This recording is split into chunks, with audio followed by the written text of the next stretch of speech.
د نبی کریم صلی اللہ علیہ وسلم د سیرت پاک سلسلہ شروع وا تیرو دو جمعوں کے د غزوہ احد بیان میں وکړو. د احد غزوہ جہاد په درېمه هجره کې شوی و، د هجرت په درېم کال. په دغه کال باندې د حضور پاک یو درې واقعې نور پیښې وې. یو د حضرت عمر فاروق رضی اللہ عنہ لور و حضرت حفصہ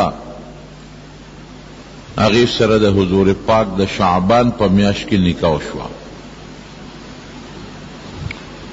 حضرت حفصہ چې کله کونډه شوه نو عمر فاروق رضی اللہ عنہ حضرت ابوبکر صدیق باندې حضرت ابوبکر صدیق ته وویل چې زما لور حفصه کونډه شوې ده، که ستا خوښه وي نو تا ته به یې په نکاح کوم. هغه غږ ونه کړ، خاموش پاتې شو. حضرت عمر فاروق رضی اللہ عنہ وایي چې زما زړه کې د ابوبکر نه ګیله پیدا شوه چې یا به دې قبوله کړې وه ها به دې کړي او که دې نه قبلوله نو ویلې به دې چې زه نه کوم. دا خفګان خبره نه ده، نو ته چپ پاتې شوې، د دې تمه کې وساتلم. دو درې ورځې پسې حضرت عثمان رضی اللہ عنہ ته وویل چې زما لور حفصه کونډه شوې ده، که ستا خوښي تا ته په نکاح کوم.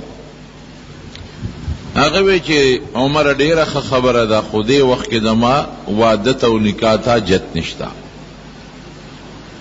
حضرت عمر وی عثمان ته غصه نه ومه، ټیک ته یو انسان نه نکاح نه کوي، واده نه کوي او صفه ووایي چې نه کوم واده، نو د خفګان خبره نه ده. خو حضرت ابوبکر صدیق ته په دې غصه هم چې نه ښه وکړل نه وکړل.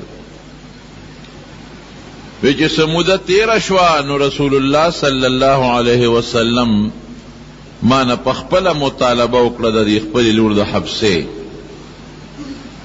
ما وی ډېر زیات خوشحاله شوم، ډېر خوشحاله شوم چې شکر دی چې زما دا لور د رسول الله صلی الله علیه وسلم په نکاح کې راشي. نو د شعبان په میاشت کې د حضرت حفصې رضی الله تعالی عنها د نبی علیہ السلام واده شو. اوس په شریعت کې تاسو باندې هم دا خبره ناشنا لګېدلې چې یو انسان په خپله چاته وایي لور درکوم. دا په شریعت کې منع نه دي. د چا لور پیغله ده او څوک یې خوښ دی، د هغه ته ویلی شي، د هغه پلار ته ویلی شي، د هغه ورور ته ویلی شي چې زما دا لور ده او تاله په نکاح در کوم، یا ستا زوی لی ورکوم یا ستا رور لی ورکوم. لیکن زمونږ په وطن کې کرې داسې لوبه وکړه، زمونږ رواج غلط دی، نو بیا ټول عمر هغه جینۍ ته پیغوري، ته به ورسره خو کې ښېګړه به ورسره وکې. دا خو لویه ښېګړه ده چې څوک چاته وایي دا لور در کوم. په لور اولاد خو څوک تنګېږي نه، تا ورسره ښېګړه وکړه، دی دې خوښ دی، ګوره مینه دی د ورسره، او تا لور ورکړه. ټول عمر بیا پیغور کوي، وی پلار سره د ډوډۍ دی نه وه، پلار نه شوې ساتلی، ګوره ما ته یې په نکاح کړې، ډوډۍ ورسره نه وه، تا کې دا چلو، تا کې دا چلو، دا کې دا چلو. نو ټول عمر هغه جینۍ ته زندگی تباه شي او د پیغور شي. په دې سنتو عمل نشي کولی دې زمانه کې. پکار دی چې موږ د حضور پاک په سنتو عمل وکړو، او رواج د خلکو ګنده غلط رواج د سنتو مقابل روان دی. یا نبی علیہ السلام په خپله عمر ته ووایي چې حفصه کونډه شوې ده، که ما ته په نکاح راکې. ځکه نه اوس چې څوک چاته وایي چې دا لور په نکاح راکه که دې کې شریعت کې څه قباحت خو نشته او نه پکې ګناه شته. او که اوس دې چاته وایي چې دا لور دې په نکاح را یا دا خور دې په نکاح را، اوخو وګوره که نه د سترګو کې حیا نشته، او دا دې ګوره ما ته په مخامخ وایي لور په نکاح راکه، بې حیا دې او زمانه نه شرمېږي او سترګو کې حیا نشته، شل خبرې به درته وکړي. حالانکه شریعت کې په دې کې هیڅ پابندي نشته. قسم به که موږ د شریعت د حضور پاک په سنت او د صحابو په طریقو عمل وکړو، جن کې مشکلات بني، جن به آسان تیریږي. موږ ځان ته په خپله زندګي ګرانه کړې ده. نو په درېمه هجرې د شعبان په میاشت کې د بیبي حفصې رضی الله تعالی عنها سره نکاح وشوه او هغه ام المؤمنین د مسلمانانو مور خدای وګرځونه. هم په دغه درېمه هجرې کې د رمضان په میاشت کې د حضور پاک مبارک نوسه حضرت حسن رضی الله تعالی عنہ پیدا شو. په 15 رمضان دی پیدا شوی دی چې د حضور پاک ډیر زیات خوښو او چې څنګه پیدا شو یو بیبي راوړو نبی علیہ السلام ته په غېږ کې کېښود او حضور پاک په خوله مبارکه کې کجوره اوچوپله ګوټي چې ورته خلک وایي او هغه فوراً د حضرت حسن په خوله کې هغه ګوټي کېښودله. یو بیبي خوب لیدو وی صاحب یو خطرناک خوب می لیدی دی. وی څه خوب دی؟ وی خوب می دا ولید چې ستانه می د غوښې یو ټوټه را پرې کړه او غېږ کې مې راته واچوله. ستانه می د غوښې یو ټوکړه را پرې کړه او غېږ کې مې راته واچوله. صاحب داسې خطرناک خوب می لیدلی دی. حضور پاک ورته وی دا خو خطرناک نه دی، دا خو ډېر بختور او برکتي خوب دی. وی د فاطمې به زوی پیدا کیږي ادما د غوښې ټوکړه ده او ستا لاس کې به پیدا کیږي ته به دایي او راوړې زما غېږ کې به غورځې. مقص یو شو د بیبي فاطمې زوی پیدا شو حضرت حسن. هغه بیبي خدمت وکړه او راوړې نبي علیہ السلام ته غېږ کې کېښود. وی دا د هغه خوب تعبیر و پته درته ولګېده. دریمه بله واقع چې پکې پیښه شوه نو شراب خدای د شوال په میاشت کې حرام کړل. شراب دغه وخته پورې حلال ولې خلق بلدو دا خو د نشې شی دی. یکدم کې خلقو ته ویلې وي چې هم به مسلماني قبلوي د بوتانو عبادت به پرېږدی هم به دا ګناه نه کوي دا به نه کوي شراب به نسکې نو بیا به خلقو باندې خبره ګرانېدله. نو ورو په قلار قلار خدای پاک شراب حرام کړل په طریقه. لومبی حکم راغی يسألونك عن الخمر والميسر قل فيهما اسم كبير ومنافع للناس. وی یاره خشم نه دی فیدیم پکشتا خو خشم نه دی ګوره فورا حرمت را نغی. نو بعد چې خوخیار صحابه و مشران هغوی وی چې فیدې پکشتا او نقصانات هم دي راشه ځان ته ساته. نو بعد صحابو ته ځان وساته. بیا دویم حکم راغی یا ایها الذین آمنوا لا تقربوا الصلاة وانتم سکارا چې کله مونځ کوئ شراب بنسکئ. نو بیا بعض صحابه وی چې کدا خوي نو بیا به د مانځه په وخت کې په مونږ ولې حرامېدل نو نور هم ځان وساته. نو د هغې نه پس بل حکم راغی انما الانصاب والازلام څنګه دی خمر والمیسر رست راځي رجس من عمل الشیطان فاجتنبوه باس حرام شو. نو په شوال دریمه هجره کې دا حکم راغی چې حرام شو. نو صحابه خو به فورا عمل کو. حضرت انس وی ما خپلو ترونو ته او خپلو مشرانو ته شراب اچول امې پسکل او فضیخ ورته وی فضیخ په دوات سره دا د کچو کجورو شرابي او قیمتي شرابي. وی په مدینه منوره کې په دغه زمانه کې د کجورو شراب به ملاوېدل. وی هغه مې پسکل. وی دې کې یو سړي آواز وکړو چې ای خلکه شراب حرام شوي دي. بس خمر ورته وی شراب حرام. وی چې د مدینې کوڅې د اوبو د شرابو نه ډکې وې خلکو چاټې واړولې او د مدینې په کوڅو کې د دې شرابو داسې لختي بېدل او ما ته هغه ترونو یې ورشه د آواز د څه دی. وی چې راووتم مې چې شراب حرام شو بس لاندې لوښي وغورځول وی چې دا چاټې واړوه چاټې مې واړولې. هلته یو جومات دی د احد په لاره کې راځي مسجد فضیخ ورته وایي چې کوم ځای کې دا حکم هغوی واورېد او هغه شراب یې توی کړل نو په هغه د جومات جوړ شوی د مسجد فضیخ ورته وایي.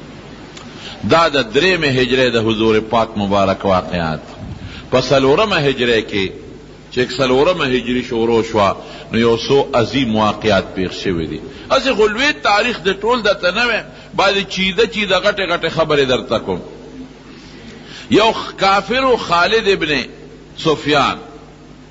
خالد ابن سفیان یو ظالم کافر هغه به د پیغمبر علیه السلام خلاف پراپیګنډې کوله او حضور پاک پسې به سپکې وې او بد به وې او چې د نبی علیہ السلام نوم به ډیر په بد واغشته، اوس هم د چاچا سره رواني نو په هر مجلس کې سپکه وای.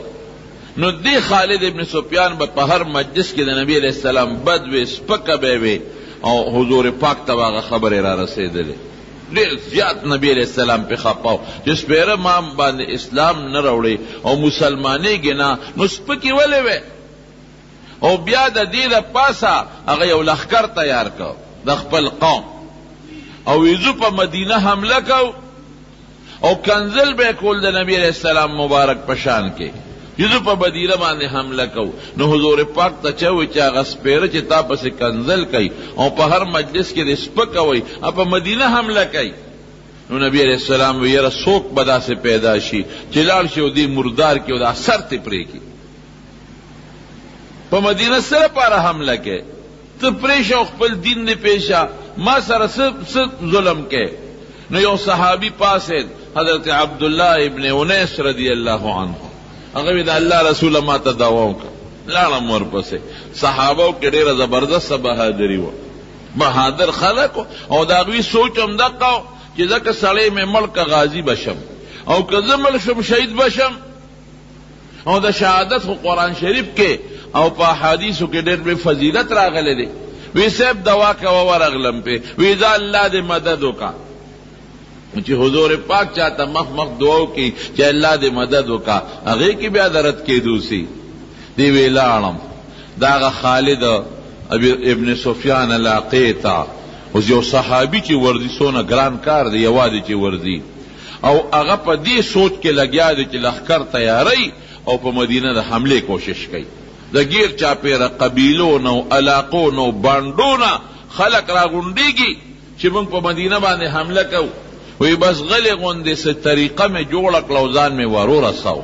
وی چې ورورساو چې ټس مې ورکه سر مې ته ووو او رامنډه مې کړې چې سر مې ته ووو، سر مې ونیوه په لاس کې، سر مې مرونیوه او رامنډه مې کړې. وی چې رامنډه مې کړه خلک را پسې دی، زمونږ مشر زمونږ سردار چا مړ کړ او سر یې ته یوړو. وی د خو غرونه دي غونډۍ دي، یو غونډۍ شاته تاو شوم، یو غار و پکې، په هغه غار ورننوتم. چې په غار ورننوتمه الله ورسره اوس مدد کوي.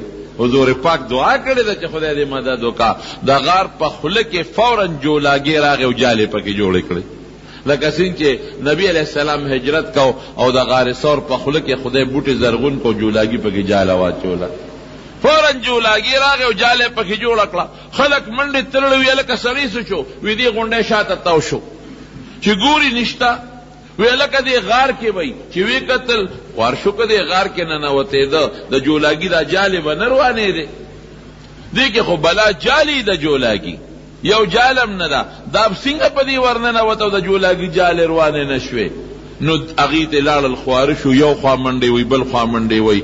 دا صحابي وی عبدالله ابن انیس رضی الله عنه، وی دروازې به چته غار کې پټومه او د شپې به مې مزل کو، دروازې به بیا چته غار کې پټ شومه او د شپې به مې مزل کو. او حضور پاک مبارک ته الله اطلاع ورکړه، صحابو ته ووی وی هغه خالد ابن سفیان ظالم چې ما پسې کنزلې کوي او پراپیګنډ کوي او د مدینې خلاف لښکر جوړوي، وی هغه مردار که مړی که سر یې ته پرېږده.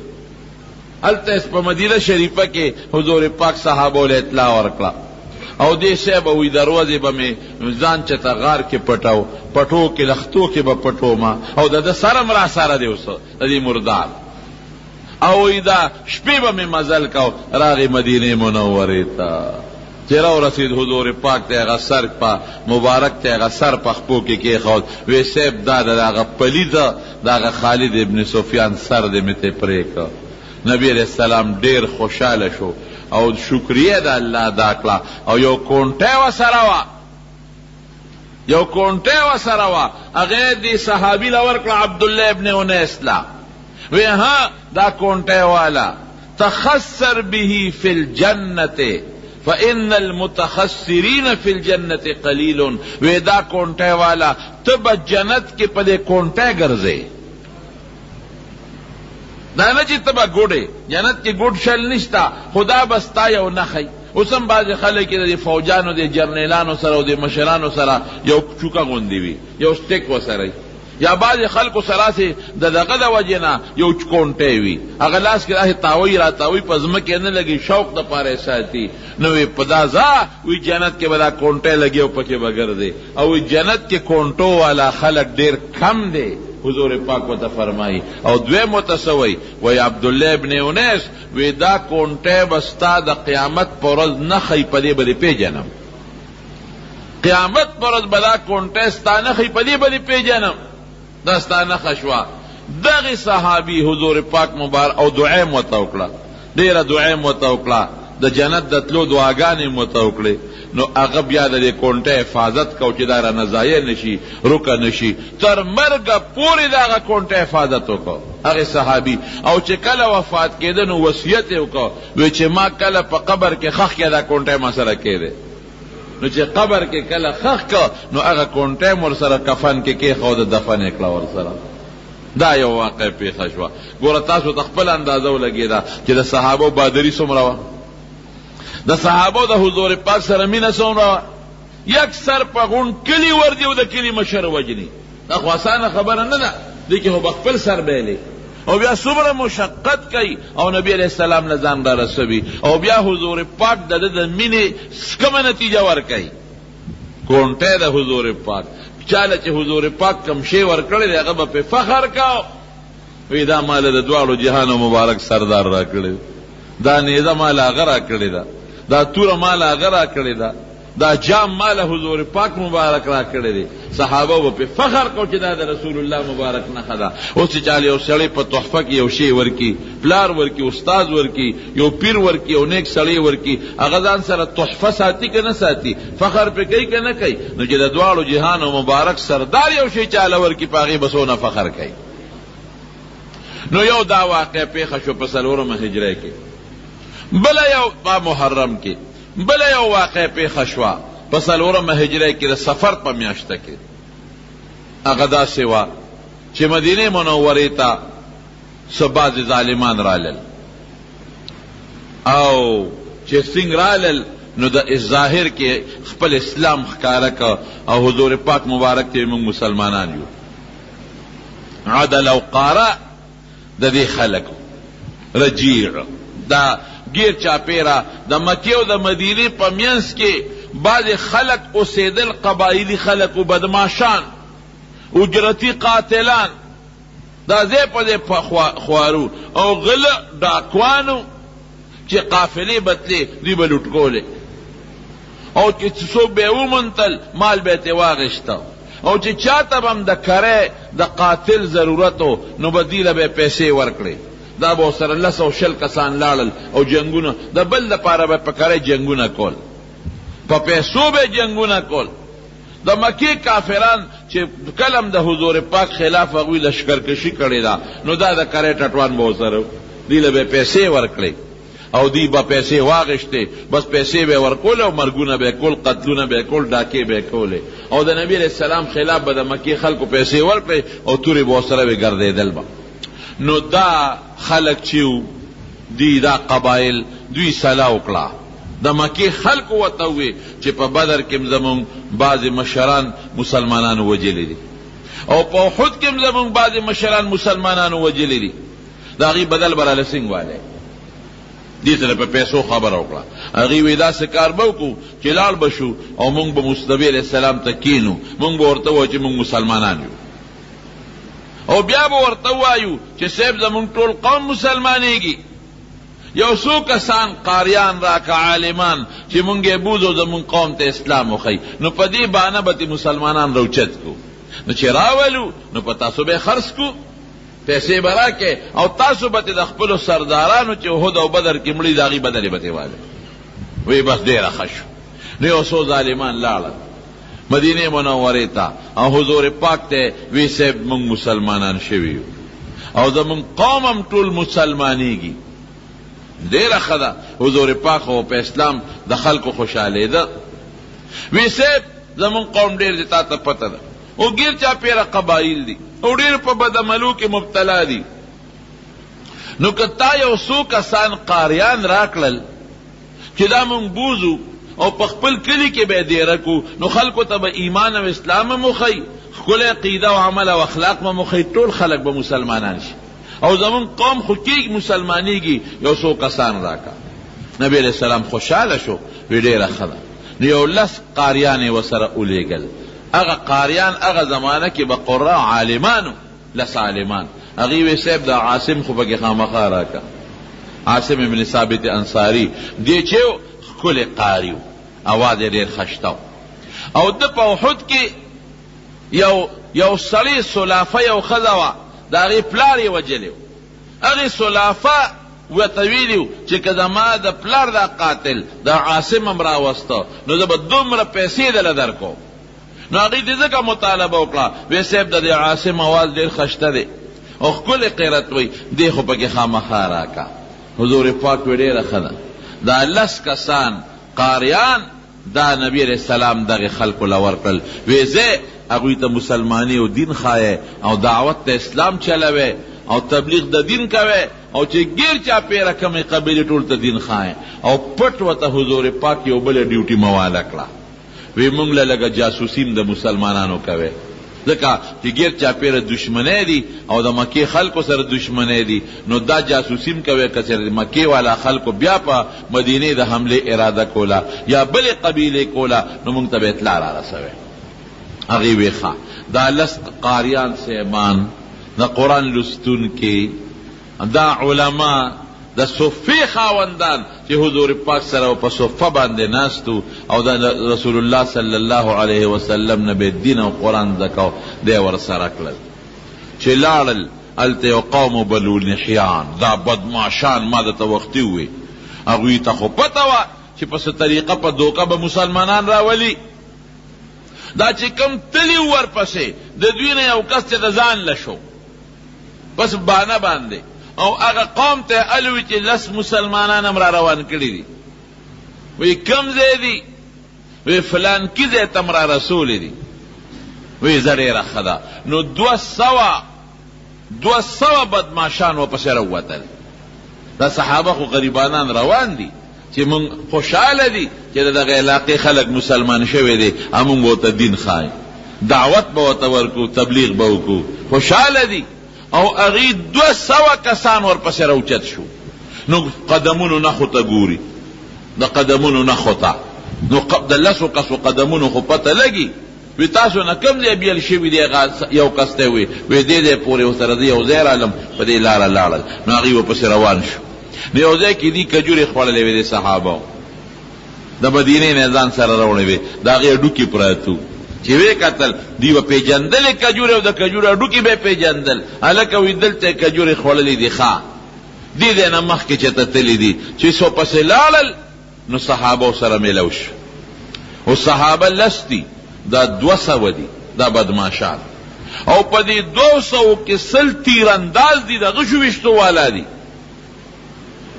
و چې صحابه ولیدل، اوهو دا خو مونږ سره دوکه وشوه، مونږ خو یې په دوکه راوستو، مونږ ته خو یې وی چې زمونږ قوم مسلمانېږي، دین به ورته ښایې، او دا خو یې راپسې بلا بدماشان لښکر راوسته. نو صحابه یو غونډی و هغې ته دې وختل. دا 200 کافران ته ګیر چاپېره تو شو، ورته یې وی تاسو خو مونږ سره دوکه وکړه. او حضرت عاصم رضی الله عنه د الله په دربار کې سوال وکړ، اللہ تعالی سوچت کا اللہم اخبر عنا رسولکا، خدای خپل پیغمبر زمونږ نه خبر کا. مونږ خو گیر شو، مونږ سره خو وسلیم نشتا، او دا 200 سره مقابله به څنګه کوو؟ اللہم اخبر عنا رسولکا، اے خدایا زمونږ نه خپل پیغمبر خبر کا. بس نبی علیہ السلام مبارک دقسې په جماعت کې ناستو او په سترګو مخې بدل شو او سترګو نه اوښکې وبهېدلې. صحابه وی څه چل دی د الله رسوله؟ وی عاصم او د هغې ملګرو سره دوکه شو. اوس جبریل راغی ماته علم، دوکه شو، ظلم شو او گیر شو. اوس داسې ځای کې دي چې صحابه مدد لم نشي وررسېدی، خو مکې ته نږدې خلک دی، 100 کیلومیټر مزل دی. ستړي ستومانه خواران گیر شو، خدای سوچ اوس به څه کېږي؟ او غریبانان ستړي دي او غریبانان بے سپلو بے جامو دي، او په جدا مقصد لاړل او گیر شو. مسافر دی خدایا دا سو شو چې گیر شو، دا دعا وکړه، هغه خدای قبول کړه، حضور پاک ته خو اطلاع را رسیدله. د کافر وته سوي الکوي مونږ خو ستاسو استقبال راغلی را کوشه څه د تنه وایو. دا غي مقصد دا چې دا لس جمدیو نسو نو په مکه باندې په کافرو خرڅ کو، بلا پیسې به پیو ګټو، او د مکی کافر به د خپل مشرانو په سر کې یو مړ کی. حضرت عاصم چې دا کم مشورو هغه دی وته سوي وی مونږ تاسو استقبال لا، او ته وی استقبال لا چې څوک راځي نو توري راوړي نیزی راوړي، استقبال دی ته وای. خیر پوي شو په وته وی را کوزيږي با امن در کوزای سم د تنوایو. حضرت عاصم مرګلو ته وی انی لا انزل فی عهد کافر، وی د خدا کافر امان نه قبلوم، د کافر امن نه قبلوم، دوکباز دی. یو دوکه را سره دا وکړه چې په دوکه را وستو، اوس به مونږ ورته وایو چې مونږ له امن راکړه، دویمه دوکه را سره کوي. وی بس زه خو به هغې پورې جنګېږم چې تر څو مړ شم. ملګرو وی مونږ هم داسې کوو. نو جنگ شروع شو، نو اوه کسان پکې شهیدان شو. یو دغه عاصم شهید شو، دا چې کومې مشر و، او دې عاصم د خدای په دربار کې یو سوال وکړ، اللهم انی احمی دینک اليوم، خدای زه نن ستا د دین حفاظت کوم. دا چې مرم خدای دپاره مرم، که اوس مې د کفر کلمه وی غږم راته نه کوي. خدای نن زه ستا د دین حفاظت کوم، فحمی لحمی بعد الموت، خدای زه مرګ نه پس زما د غوښو حفاظت وکړي. دی ولې وی؟ دی ځکه وی چې هغه د چا پلار د په احد کې وجلو سلافه، هغې قسم خوړلی و، سلافه بنت سعید، هغې قسم خوړلی و، وی د عاصم د سر په کوپړی کې به د شراب څکم،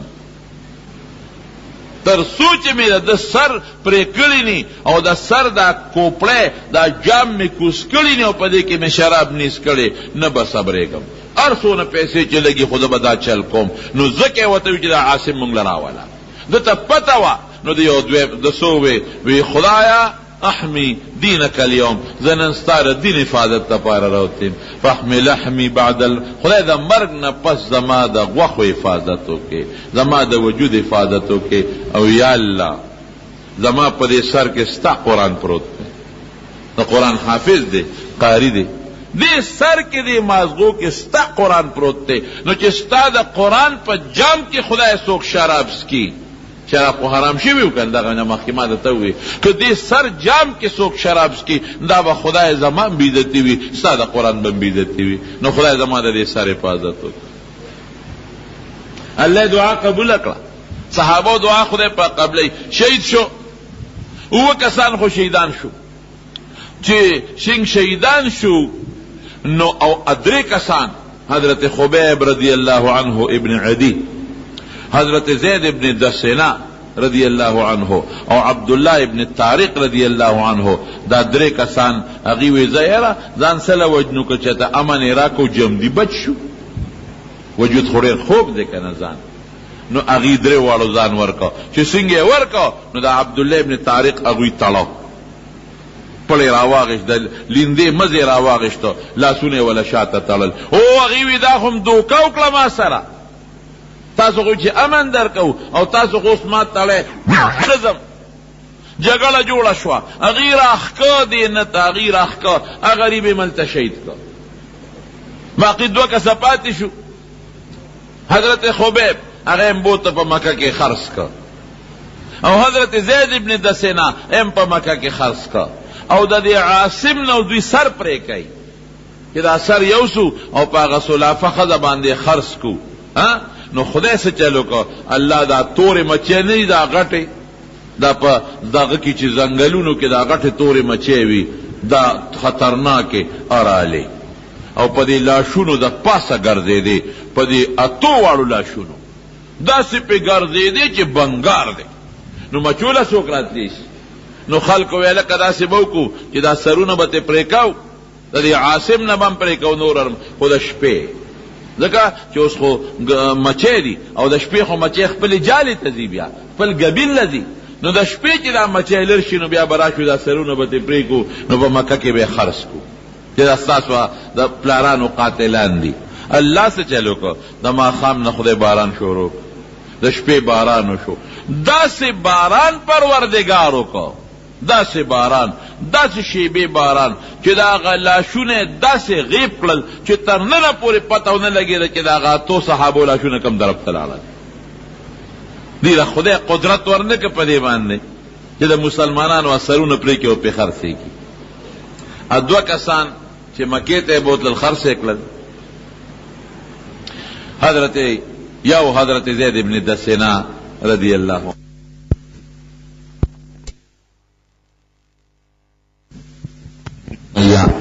لکه د امیه مردار کړی وجلې یو هغه یې واغېسته او بس هغې خو وتاړو صبر ونه کو او نیغې د مکې مکرمې د حدودو نه بار اویست تنعیم ورته وایي چې کوم ځای کې مسجد عایشه دی او خلک د هغې نه اوس هم د عمرې نیت کوي هغې ته زمین حل وایي نو دې هلته زمین حل ته د حرم د حدودو نه بار یې وویسته او هلته کې شهید که او چې کوم وخت کې شهید کوي نو بر یې اوچت که او په ستن پورې وتړه بره او په نیزو یې وسوی چې سات یې وباسي نو ابو سفیان ولا راغی دغه وخت کې د مکې د کافرانو سردارو وروسته خدای مسلمان کړی دی خو دغه وخت کې خو لوی دشمن دی راغی وی عاصمه وی زیده وی یو ارمان وکړه نو پرېږدو دی یو ارمان وکړه نو پرېږدو دی وی څه ارمان وکړم وی داسې ووایه چې ارمان چې زما په ځای دلته محمد صلی الله علیه وسلم هغه تړلی شوی وي او ما د خپلو ښځې سره او بچو سره ناست وم خوشحاله ژوند مې تېرولی څه خبئ دا ټکې د خولې نه وباسه پرېږدو دی او په دې ټکې خو ستاسو دا پیغمبر دلته نه رارسي خو ته پې خلاصېږې ځه دقسې ووایه که زما په ځای هغه دلته تړلی و او ما د خپلو ښځو بچو سره خوشحالي تېرولی او د سکون ژوند نو څه ښه به وه دومره ووایه چې دی ووایي حضرت عاصم بره تړلی شوی دی او په جوش کې راغی وی ابو سفیان څه دې ووایي وی زما د قسم په خدای وي چې که زما وجود ټوکړې ټوکړې شي دا مې خوښه ده خو که د حضور پاک خپې مبارکې ته ازغې درنه کېږي نو هم نشم برداشت کولی یو غغه ازغې ورته رانوځي هم نشم برداشت کولی ځینې ټوکړې ټوکړې شم خو چې د هغه خپې ته ازغې او غنه دننه نه شي دا دې څه خبره وکړه ابو سفیان ملګرو ته وی قسم دی که د محمد داسې ملګري ما لیدلي صلی الله علیه وسلم داسې جان نثارات دومره عاشقان دومره مینې والا په دې پوټۍ خبره د پیغمبر دلته نه راځي خو دې پې خلاصېږي برداشت نشي کولی د خپل پیغمبر خلاف د خپل پیغمبر خلاف یوه خبره نشي زغملی دمارو نن مونږ څنګه کوو نن کولاو زمونږ د نبی علیه السلام سپکاوی کېږي داغه د دین سپکاوی خو داغه سپکاوی شو کنه داغه د دین سپکاوی کېږي داغه په مدرسه کې خو داغه دین ښودلی کېږي د مدرسې سپکاوی کېږي داغه علما خو هم داغه احادیث او داغه دین خلکو ته ښیي کنه هغه علما سپکاوی کېږي لکه زما د زوی چې څوک سپکاوي دا چا سپکره زما سپکه ده که نه او لږ به مخکې لاړ شم زما شاګرد چې څوک سپکوي دا د چا سپکاوی دی زما سپکاوی دی نو دا علما خو د پیغمبر شاګردان دي داغه دین خلکو ته رسوي سوچ مونږ نه دی کړی ګورې لږ سوچ سره کار وکړي قاریان حافظان عالمان دا خو د پیغمبر وارثان دي او د پیغمبر راوړلی شوي دین خلکو ته ښایي او د پیغمبر مبارک شاګردان دي خو د شاګرد شاګردانې دي نو د هغه سپکه چې دا د چا سپکه ده د حضور پاک نو ته څنګه د حضور پاک سره مینه لرې مدرسه کې خو د هغه دین ښودلی کېږي که نه مدرسه کې خو مولا خپل ځان له څه شی نه دی جوړ کړی که تنخواه خو غریب به بچي به څه خوري خامخا به اخلي تنخواه خو فایده خو یې دا ده چې خلکو ته د حضور پاک دین ورسي قرآن ورسي حدیث ورسي شریعت ورسي فقه ورسي دا مقصد دی نو ګورې یاد وساتئ پیغمبر ته یوازې کنزل کول د پیغمبر سپکه نه ده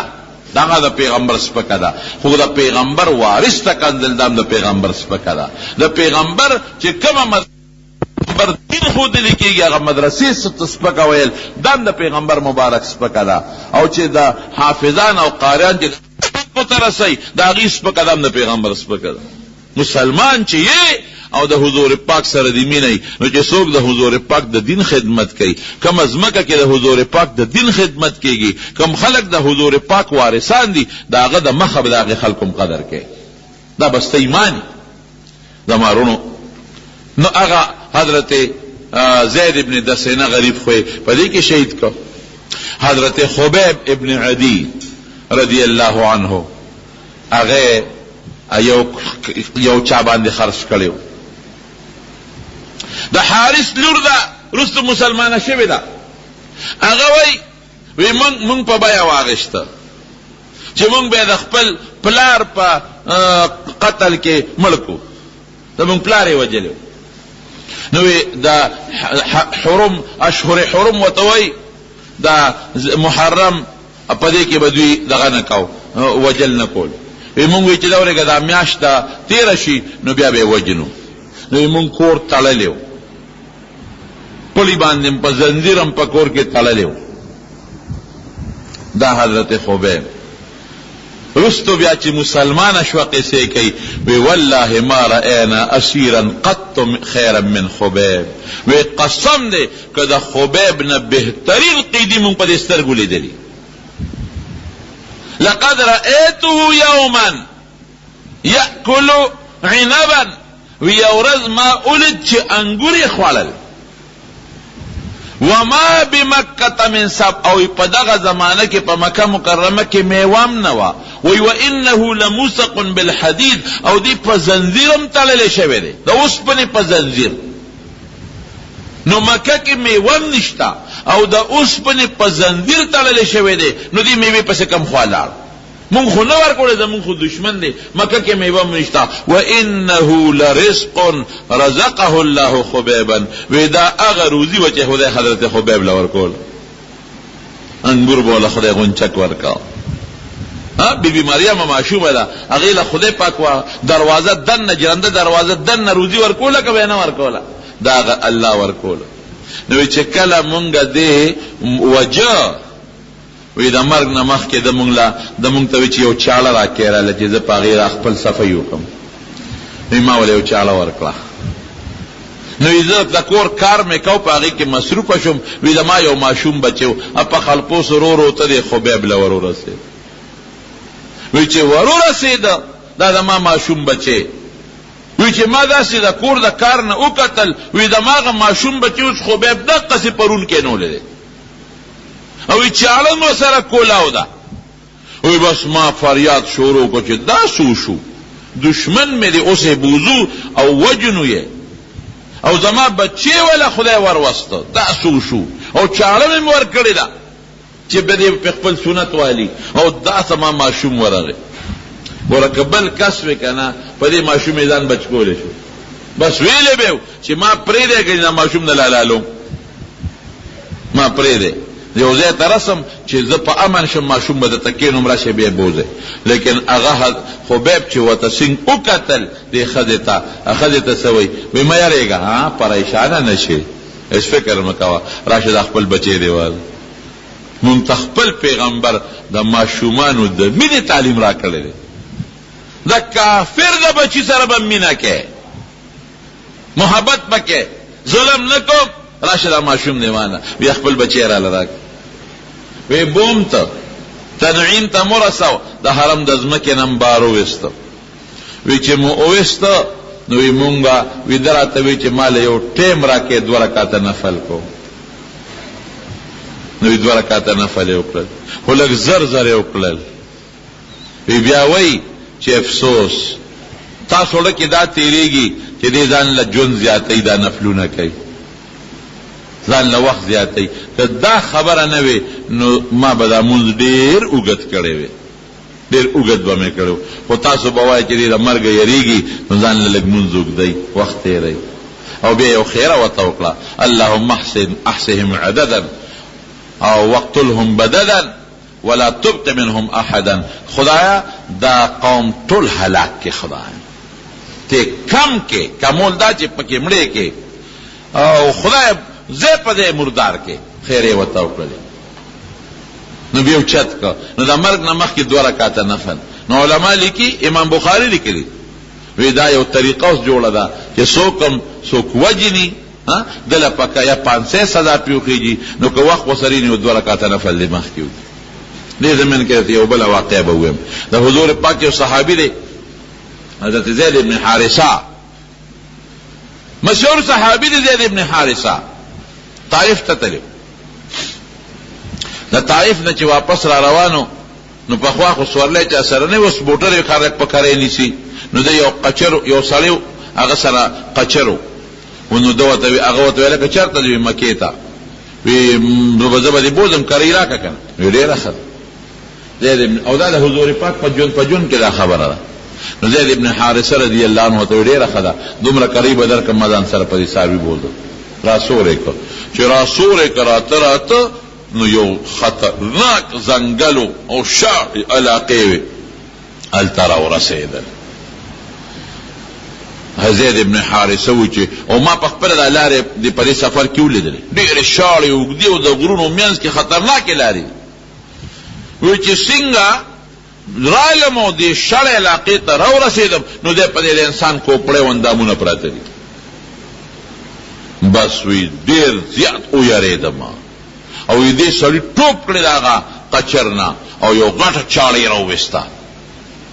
وی ما ورته چې په ما څه کې خو چې څه مال را سره نو هغه مال بدله درکړم او ما پرېږده. وی نه بیا خو زما د پته ولګي خلکو ته جلال چې خو زما ځای به ښی اول به تا وجنم وروسته به دنه مال اخلم. وی مې چې ښه دی یو 2 رکعاتو نفلو مقرره کړه. وی هغه غل وخندل په خلطه وی چې دا څومره دلته مړه پراته دي دا ټولو منځونه کړي دي خو مونځ رانه څوک نه دي بچ کړی ځکه نه دا ستا مې یو ارمان دی ذوقه دا مونځ دی. وی په مونځ څه پوهېدم یاره ده را باندې چې مانځه کې ګزار کوي که څه چل کوي چې مونځ مې خلاص کما وی یا ارحم الراحمین.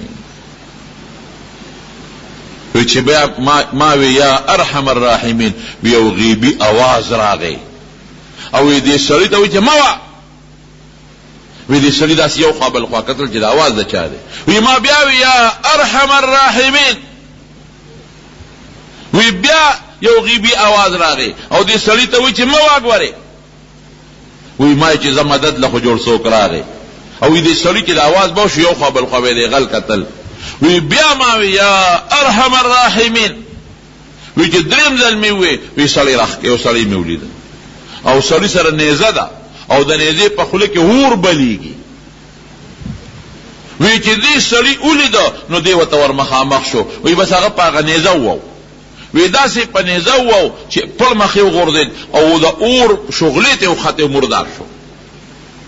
وی زه خوشحاله شوم هغه سړی چې د غیبو نه راښکاره شوی نیزې والا. وی ما ورته چې ته څوک یې خدای د سره خو کا زه خو د لوی غمه بچ کړم.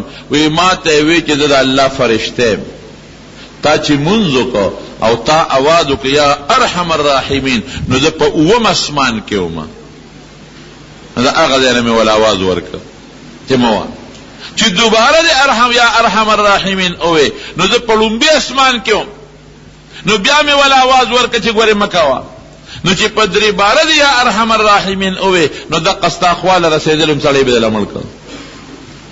اوس یو حدیث ته ویل نبی کریم صلی الله علیه وسلم فرمای وی چې چا 3 ځله او یا ارحم الراحمین یا ارحم الراحمین یا ارحم الراحمین وی هغه فرشته دې سړي له اواز ورکوي چې بنده الله د ته متوجه دې څه ته غواړه الله د ته متوجه دې شابه څه چې غواړي نو څه غواړي.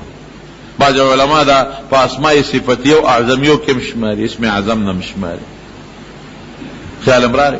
نو دا موز ډېر لوی برکت ته خو چې خشوع خضوع سره او الله ته چې اواز دی وکړه نو پروردګار په خپل بنده ډېر خفه کېږي خو چې دله نه دی ورته اواز ګورې وکړه چې دله اواز دی نو خیر دې غریب خدا خیره ورته وکړه اوچته یې کوې تړه او چې وی تړه نو شروع یې په پنیزو په غشو کړه نو دی یو شعر وی ولست ابالي حين اقتل مسلما على اي شق كان لله مسرعي وذلك في ذات الاله وان يشاء یبارک علی اوصال شلو الممزعی. بخاری شریف کې دا شعر شته په جلد ثانی کې.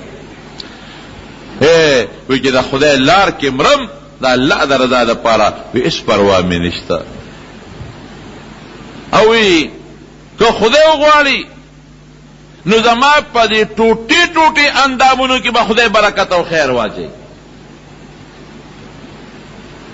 چې مسلمان مرم اس پروا میں نشتا. لست ابالی حين اقتل مسلما على اي شق كان لله. پر طرف چې پریوتم پروا میں نشتا. پل مخه پشاو ک پډډا خو چې د الله د پاره مرم نو پروا میں نشتا. ولې صحابو ته پته او شهادت په خدای راکی. د شهید کو ډېره لویه مرتبه ده. وذالک فی ذات او زما د امر خدا الله د پاره دی، د الله د رضا د پاره دی چې خدای غواړي زما ټوټې ټوټې نامونو کې خدای برکت واچي. صاحب گزارونه په وکړ شهید شو غریب.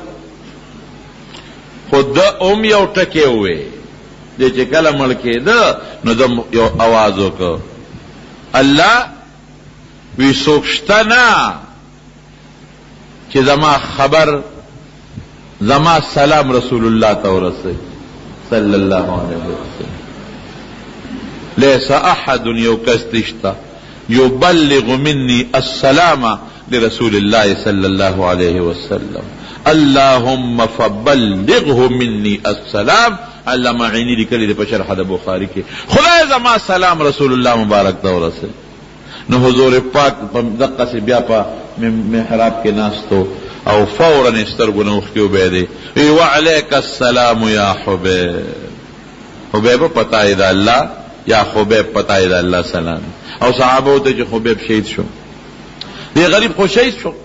نو نبی علیہ السلام یو دو صحابہ کرامو لے گل یو حضرت زبیر رضی اللہ عنہ یو حضرت مقداد ویلار شے او حبیب بے بر تللی وجود ارالا روڑے. خبیب بے بر تللی وجود اراله راوړی. دا هم لویه قرباني ده چې په دوه کسان هغوی غریبانان په اسونو باندې رالل چې رالل د ده څلوېښت ورځې شوې وې چې دې بره بانډه و. ګوره څلوېښت ورځې چې نورونو ته یې مارغان راځي هغوی به دې ته پرېښوده چې دا مارغان یې غوښې وتښتوي. نور پې لږې څښا به شي بوی به کوي مارغان به یې خوښې وتښتوي. څلوېښت ورځې بره په نور تړلې شوې دي وجود یې همغسې تر و تازه دی او څلوېښت ګیر چاپېره ته څوکیداران دي چې څوک یې ونه تښتوي. حضرت زبیر او حضرت مقداد وی چې مونږ رالو ومو کتل وی څوکیداران دي. وی ما ورته ملګري ته وی راځه که وجدي مونږ دې مړه شو خو شهیدان به شو که نه. خو حضور پاک وی راویست پړی د هغه خبره منو. وی نیغ پې ورلو شپه دوسو وی وجود مو له راوسپړده تر و تازه تر او د مکې ګرمي څومره سختۍ وجود مو له راوسپړده او ځای مو وله مخکې په یو اس برابر کړی په هغې مو وله وجود هغه لاش کېښوده او وی بس راو تښتېدو رالو. هغوی ویاړو راته نیغ نیغ کتله مونږ یې ونه لیدو. وی چې وجودم ولا راوړه وی چې سار نور ولګید چې وی قتل الکه سړی نشتا الکه څه شو دا اسونو خپې موجود الکه تاسو خوبونه کول سړی دا نه غونډ یوړه څلوېښتو کسانو نه څنګه سړی یوړه وی را پسې شو.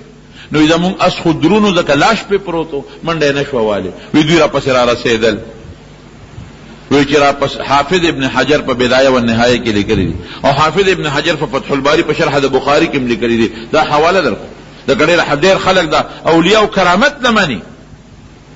دا حواله مې ځکه دله درکړه.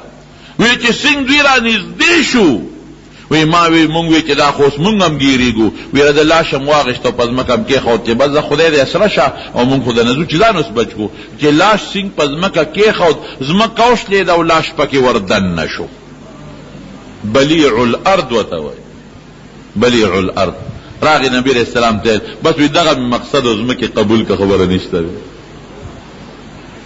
ولا تحسبن الذين قتلوا في سبيل الله اموات. دا الله لار کې چې شهیدان شي مړ وته مو آیا عرفي مړ خو دی عرف کې خو مړ دی جنازه به پکې کفن به ورکې دعا به وته کې خو دا مطلب چې د بل عند هو څنګه دی بل هم احیاء جمدی عند ربهم یرزقون. ژوند او مرګ د چا په لاس کې دی؟ د الله. مرګ یې پې راوست مرګ نه پسې ولا بیا ژوند ورکړه او الله روزي ورکوي. تاسو خپل اندازه ولګوئ دی نه چې څلوېښت ورځې یو ځای کې یو سړی باندې نورونه دي پې لګي د پاسه دی څښا کېږي نه او بیا ځمکې شلېږي او پکې وردن نه کېږي او بل صحابي ته ګوره خدای د سر حفاظت کوي بخاری کی دے بخاری حدیث تے چھ اللہ تعالیٰ تور مچے راوستے دا ڈمبر مچے او دا پاسے پہ گردے دلے او دا غوی نہ خدای وساتا ولی دعا وکړه دا غيو بزرګي او یو کرامت شو او دا بیا اوبر علی باران او لاشونه ولا غیب کړل دمارونو یو خو دې شهید مقام معلوم شو چې شهدا او د خدای په نسبت مقام دی یو حدیث پاک کې راځي د شهدا او متعلق راځي ارواحهم فی جوف طیر خضر د شهدا او روحونه با د یو شنه الوتکه پکې پراتی یو شین کرسی بی او یو شنه الوتکه بی او لکه جس شو مثلا بل شی شو داسې جزونه خو نشته په جنت کې خو د الوتو یو شی شو هغې کې به دا روح پروتي لها قنادیل معلقه تحت العرش دا الله د عرش لاندې به د هغې جالې بی د هغې ځای نه بی هلته به دا روحونه پراتی تصرح من الجنة حيث شاءت چې کوم ځای خوښوي نو په جنت کې به چکرې لګوي د شهید دا مقام دی د خدای په نس ولې د الله په لار کې د خدای د دین دپاره یو سړی ځان قربان کی او د حضور پاک د محبت دپاره یو سړی ځان قربان کی د حضور پاک او بیا د نبی علیه السلام په حکم ځان قربان کی خو دغه دین خو له دغه قربانو برکت دی چې موتا ته رسېدلی دی که نه که صحابو دا شهادتونه نوی شوی او دا جهادونه نوی کړي او دا قربانه نوی کړي دا دین موږ ته څنګه را رسېده او په اسانه نه را رسېده نو دا د صحابو قربانی د دین دپاره محنت او د صحابو لوی شان او بهادری او د خدای د صحابو سره مینه او محبت او د مرګ نه پس د هغې د لاشونو حفاظت دا د دین د حقانیت نښه ده د حضور پاک د دین د حقانیت نښه ده د حضور پاک د حقانیت نښه ده او د اسلام د سچایۍ نښه او د بلندۍ نښه ده او د هغې قربانۍ دي نو دا څو خبرې مې ستاسو خدمت کې عرض کړې په دغه بنیاد د حضور پاک سناسه سیرت د هغې حالات د هغې د صحابه او د شهادت متعلق یو څو خبرې مې دا یو خبره ده تاسو ته پته ده چې زمونږ په دې جومات کې د حافظانو او د قاریانو او د ناظرې درسونه روان دي موږ دویم چت هم دې دپاره جوړ کړو چې د الله د قرآن خدمت پکې کېږي او د الله د دین خدمت پکې کېږي او هېڅ قسمه موږ تاسو ته پته نه ولا چندې غواړو او نه ولا د خلکو نه پیسې غواړو تاسو ته معلومه ده دا ستاسو د جمعې په ورځ چې له 100 روپۍ راغونډېږي په دې باندې د جومات خدمت هم کېږي او د ماشومانو خدمت هم کېږي نو د هغې ماشومان یو څو ماشومان فارغ شوي دي د 9 په ورځ باندې به د هغې دستاربندي وي دلته د هغه وړو د 9 په ورځ راتلونکې 9 په ورځ باندې به د هغوی دستاربندي وي 3 بجې د 3 بجو نه د مازدیګر د بانګه پورې مازدیګر مانځه پورې راتلونکې 9 ورځ 3 بجې د مازدیګر د بانګه پورې نو تاسو خو زموږ د جمعې مقتدیان هم یې او ستاسو روپۍ په 2 روپۍ دا مدرسه چلیږي هم چې تاسو کوئ نور خو موږ نه چندې غواړو چې سوالونه ولا کوو او خدای پاک یې چلی او تاسو خوش قسمت ہے تاسو خوش قسمت ہے چې تاسو په دغه 200 روپۍ د خدای د قرآن دلته خدمت کیږي او د دې محلې خلک هم خوش قسمت دي د دې محلې خلک دا هم خوش قسمت دي چې د دې په دې محله کې ځکه د محلې خلک یې خدمت کوي کنه محلې خلک هم خدمت کوي او جومات ته د محلې د خلکو دی نو د محلې خلک هم خوش قسمت دي چې الله تعالی د هغې په ګوند کې د هغې په جومات کې د قرآن شریف دغه یو لوی خدمت روان کړی دی نو چې څومره دوستان یې د راتلونکې 9 په ورځ باندې 3 بجې انشاءالله دغه ماشومانو سره په دا خوشحالۍ کې ځان شریک کړي ښه چې کم د لرې ځای وي پېښور یو ځای بل ځای خیر دی هغوی خو تکلیف نه کوي خو چې کم داسې د نږدې علاقې ملګري وي نو دا هغه ماشومان دي د قرآن خوشحالي یې ده نو که تاسو د هغه ماشومانو بچو سره د قرآن په دې خوشحالۍ کې ځان شریک کړه انشاءالله خدای به دله په هغې باندې اجر او ثواب درکړي او ماشومان هم خوشحاله شي او د قرآن د حالاتو نه به هم انشاءالله الذي څه نه څه خبر شي ښه جي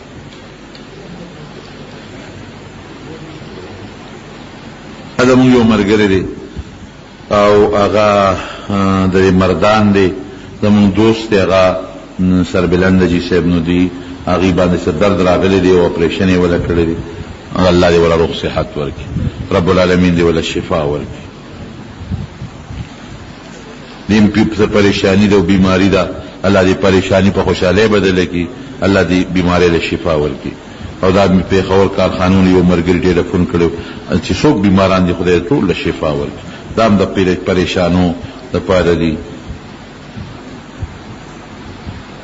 نه په لاسونو باندې د قبرونو یا په دانو باندې خورې، دا ما چې په شریعت کې دا منع دي. ښه که زیارتونو سره اسی زیارت القبور لزید نیکانو خلق قبرونو لا تلل یا زیارت القبور لتل ثابت دي او دعا وتکوي نفل کوي او د قبرونو خورې یا کانی په ځان مګل، او دا په شریعت کې بالکل منع دي. هغه کار وکړو چې موږ ته کوم رسول الله مبارک ویلي.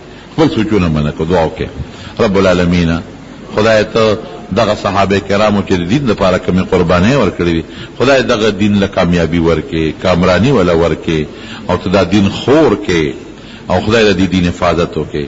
الہ العالمین مونږ دغه صحابه په نقش قدم باندې روان کې، د حضور پاک تابعداري مناسبه کې، د شیطان او د ګناه نم پروردگار او د هغې د اسبابو نه وساتئ.